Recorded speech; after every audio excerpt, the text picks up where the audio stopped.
Friends, কেমন আছেন? আমি অর্পিতা উপ চ্যানেলে আপনাদের সবাইকে স্বাগত জানাই। আজ চলে এসেছি একটা অন্যরকম ভিডিও নিয়ে। সবাই দেখতে থাকুন, অনেক মজা হবে। ভিডিও শেষে তো আরও মজা। এই হচ্ছে আমার প্রাণের শহর বোলপুর শহর, যেখানে রবীন্দ্রনাথও শান্তিতে দিন কাটিয়ে গেছেন। সেই খোয়াই হাট, যেখানে খুব সুন্দর হাট বসে, আর চারপাশে পুরো সবুজে ঘেরা সোনাঝুরি গাছের বাগান। শরীর অসুস্থ থাকার কারণে ভিডিওটা আপলোড করা হয়নি, একটু লেট হয়ে গেল, তার জন্য সরি। ভিডিওটা স্কিপ না করে পুরোটা দেখবেন, অনেক মজা হবে।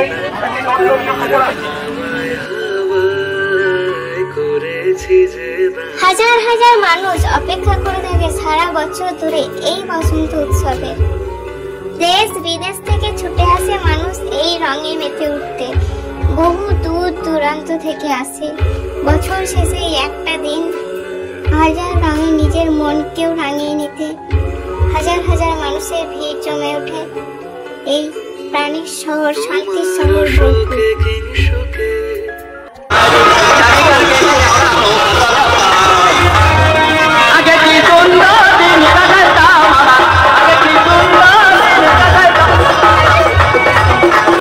হাতে গড়া মেশিনে তৈরি বিভিন্ন ধরনের দ্রব্য সামগ্রী নিয়ে বসে গেছে আমাদের খোয়াই হাট বা সোনাঝুরি হাট।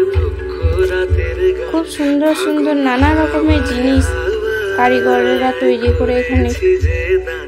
তোমার হাওয়ায় হাওয়ায় করেছি যে দান।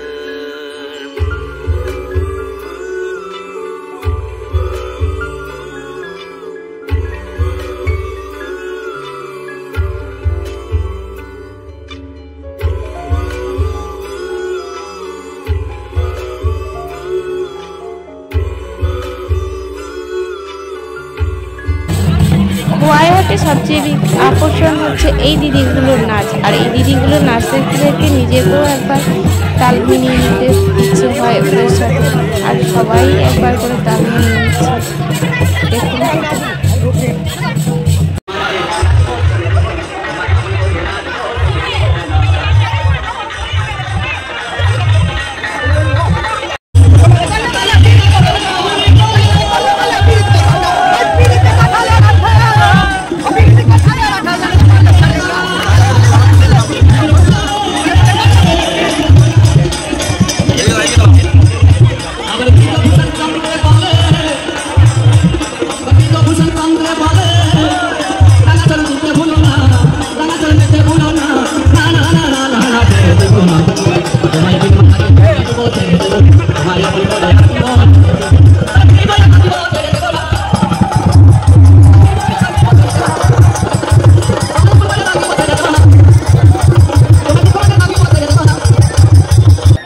আনন্দ উপভোগ করুন।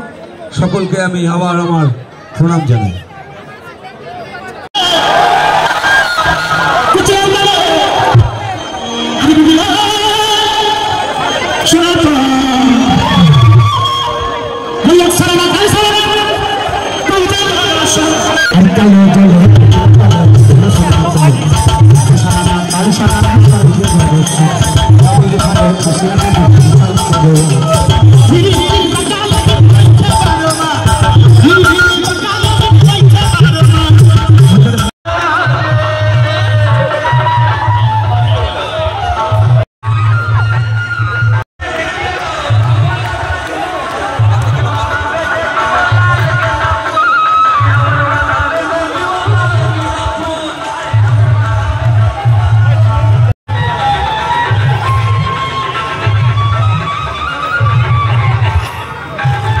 রং খেলা তো অনেক হলো, শুধু রং খেললে কি পেট ভরে যায়? তাই আমরা পেটটাও ভরাতে চলে এসেছি একটা ছোট্ট রেস্টুরেন্টে।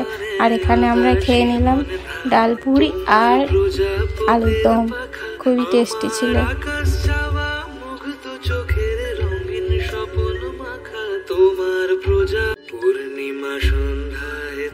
এইভাবে রং না খেললে কি রং খেলা হয়? রং খেলা তো জমেই ওঠে না। আর আমার স্টুডেন্টগুলো আমাকে রং মাখিয়ে পুরো ভূত বানিয়ে দিয়েছিল।